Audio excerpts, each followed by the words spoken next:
Olá, bom dia, boa tarde, boa noite, paz e bem. Meu nome é Emerson Bardelotti e esse é o Paz e Bem, de toda segunda-feira às 6 da manhã. E nós continuamos a nossa reflexão sobre a juventude em Medellín. 1968 foi um ano carregado de significados e de mensagens na América Latina e no restante do mundo. Foi o ano em que coisas impossíveis de repente pareciam possíveis. Foi o ano das revoluções juvenis nos Estados Unidos e na Europa. Na verdade, mais sociodramas do que revoluções. Porém, profundamente questionadoras da sociedade estabelecida, acabaram por destruir a tranquila consciência ingênua das burguesias. Esta irrupção da juventude fez com que a sociedade ficasse dividida entre a burguesia repressiva, apoiada por uma maioria silenciosa que quer segurança, e todos os que queriam uma sociedade realmente justa e fraterna. Esse fervilhar de emoções e reações chegou à América Latina com seus significados e mensagens, influenciando a segunda conferência e o documento final. Era o último ano da euforia conciliar, o ano de todas as esperanças. Na América Latina, era o ano do fim das democracias, o ano dos golpes militares. A América Latina, então, tinha 268 milhões de habitantes. 70% eram jovens. 60% dos países estavam sob ditaduras militares, que destruíram seus opositores, na maioria jovens. 1968 foi o último ano antes do cativeiro latino-americano. Após a segunda conferência, aos 13 de dezembro, foi editado o Ato Institucional 5, famigerado AI-5, no Brasil, que acabaria com qualquer e toda liberdade de expressão no país. O Congresso Nacional foi fechado. Em nome da censura e da Lei de Segurança Nacional, muitas lideranças juvenis foram exterminadas e seus corpos nunca foram encontrados para que as famílias pudessem dar um enterro digno. A juventude foi considerada um dos principais inimigos do regime. Qualquer crítica era considerada como subversão e o acusado era imediatamente punido. No documento de Medellín, a temática da juventude aparece como quinto tema dentro da primeira parte, promoção humana. A metodologia é o ver, julgar, agir, utilizada também na Gaudium et Spes, onde se parte da realidade, se reflete sobre ela à luz da fé e se propõe linhas de ação. Com o passar dos anos, acrescentaram-se ao método mais 3 momentos passos: rever, celebrar, sonhar. Depois de partir, se refletir e propor linhas de ação na realidade, é o momento de rever a caminhada, celebrar tudo o que aconteceu e o que virá a acontecer e manter vivo o sonho por uma sociedade mais justa e fraterna. A temática é original, pois possui a definição do despertar da juventude como um corpo social novo, querendo se afirmar, com sonhos, alegrias e virtudes. Não mais dependente de outros corpos sociais, como família, escola, igreja e o ambiente de trabalho. O Instituto Teológico Pastoral do CELAM afirma: a juventude constituiu o grupo mais numeroso da sociedade latino-americana. A mudança cultural e social e a afetou profundamente. A juventude forma hoje uma espécie de unidade dentro da sociedade. Antigamente estava presente nos diversos organismos sociais, família, centros docentes e de trabalho. Chegava-se a eles através das instituições dirigidas por adultos.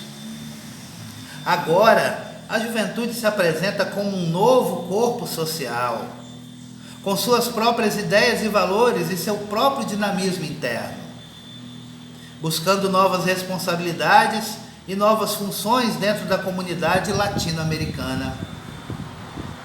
Vive numa época de crises e mudanças, que provoca conflitos entre as diversas gerações. Os jovens rejeitam a imagem do mundo que foi plasmada pelos mais velhos, por considerar inautêntico seu estilo de vida. Esta rebeldia cresce cada vez mais. A juventude deseja criar novas soluções para uma sociedade mais justa. Pelo menos era isso que se tinha ideia naquele período, de uma sociedade mais justa, mais fraterna. Então, tais palavras ainda hoje possuem o sabor da novidade, que é comum à juventude. Liberdade, rebeldia, irreverência, espontaneidade, vontade de conhecer o diferente, experimentar as mudanças que ocorrem com seu próprio corpo e ao seu redor. Quer fazer o acontecer da utopia de uma sociedade mais justa e fraterna.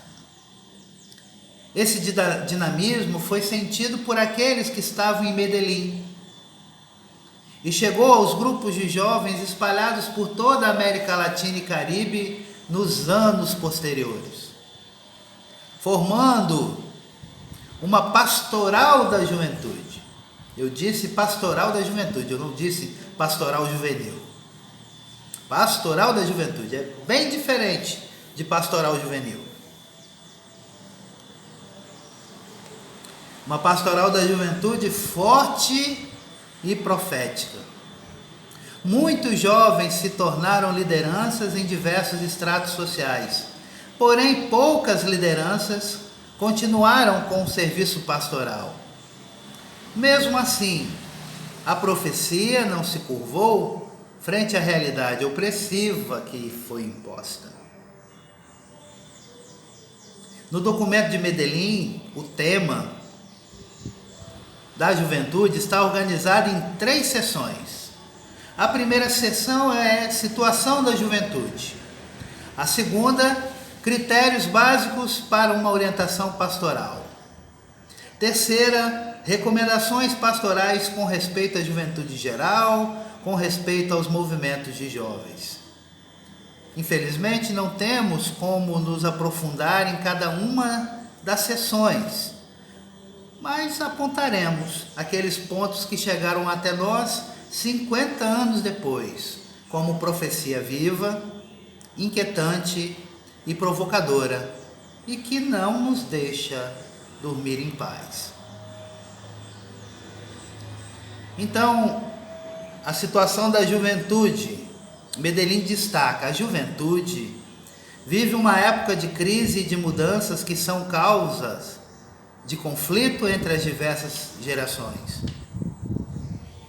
Conflitos que estão exigindo um sincero esforço de compreensão e diálogo, tanto da parte dos jovens quanto dos adultos.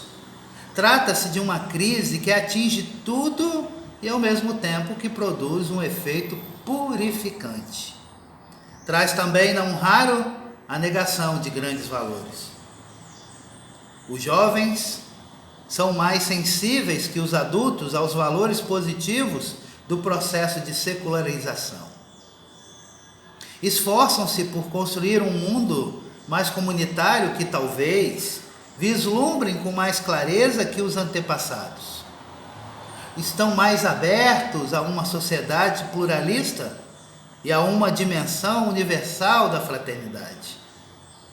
Frequentemente, os jovens identificam a igreja com os bispos e sacerdotes, por não os termos chamado a uma plena participação da comunidade eclesial, não se consideram pessoalmente igreja.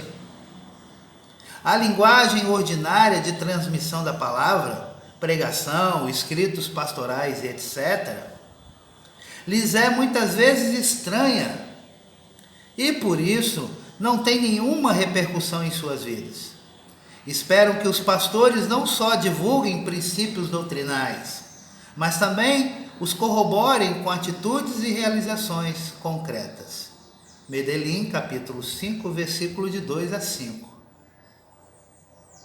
Para a Conferência Nacional dos Bispos do Brasil, os jovens de hoje e a igreja são influenciados diretamente pelos impactos da modernidade e da pós-modernidade. Subjetividade, novas expressões da vivência do sagrado e a centralização das emoções. A evangelização da juventude exige, portanto, uma atualização permanente do conhecimento da dinâmica de sua subjetividade. O ideal de construir um mundo melhor foi sendo substituído por uma preocupação com os sentimentos, com o próprio corpo, com a confiança e a autoestima. Enfim, com as necessidades pessoais. O perigo de viver para suprir as necessidades pessoais, na busca de sensações e emoções passageiras, bem verdade, é fortalecer a cultura do descartável, imediatista e individualista. Muitos jovens, mesmo dentro da igreja, não se envolvem com as equipes, com as pastorais, com os serviços. Outros jovens buscam razões para viverem sem a igreja. Hoje se exalta e acentua a emoção. Em contrapartida, há um esvaziamento intelectual, uma falta de consciência crítica e de um compromisso transformador, conduzindo a juventude para uma infantilização da fé.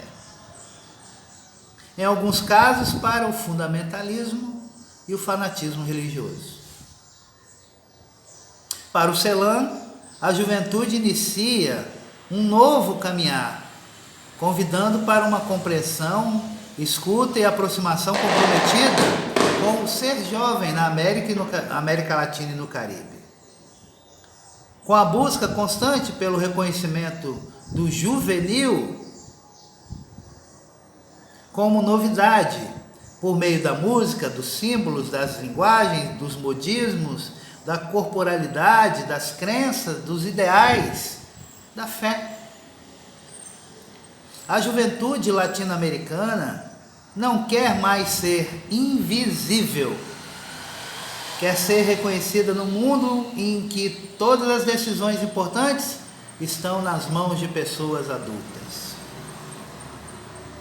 O documento preparatório para o Sínodo dos Bispos, que aconteceu em 2018, entende que os jovens não se percebem como uma categoria desfavorecida ou um grupo social a ser protegido e, consequentemente, como destinatários passivos de programas pastorais ou de escolhas políticas. Não são poucos dentre eles os que desejam ser parte ativa dos processos de mudança do presente, como confirmam as experiências de ativação e inovação, a partir da base que veem os jovens como principais, talvez únicos, protagonistas. A gente continua na próxima segunda-feira. Muita paz para todos vocês. Muito obrigado a todas as pessoas que me mandaram os parabéns pelo meu aniversário na última sexta-feira, 13 de setembro. Muito obrigado. Posso dizer que são 52 anos de uma vida dedicada às causas do reino, à defesa de todas as vidas. Estou no caminho, no segmento de Jesus de Nazaré, para mudar sempre mais um pouquinho. Beijo grande, vida longa e próspera.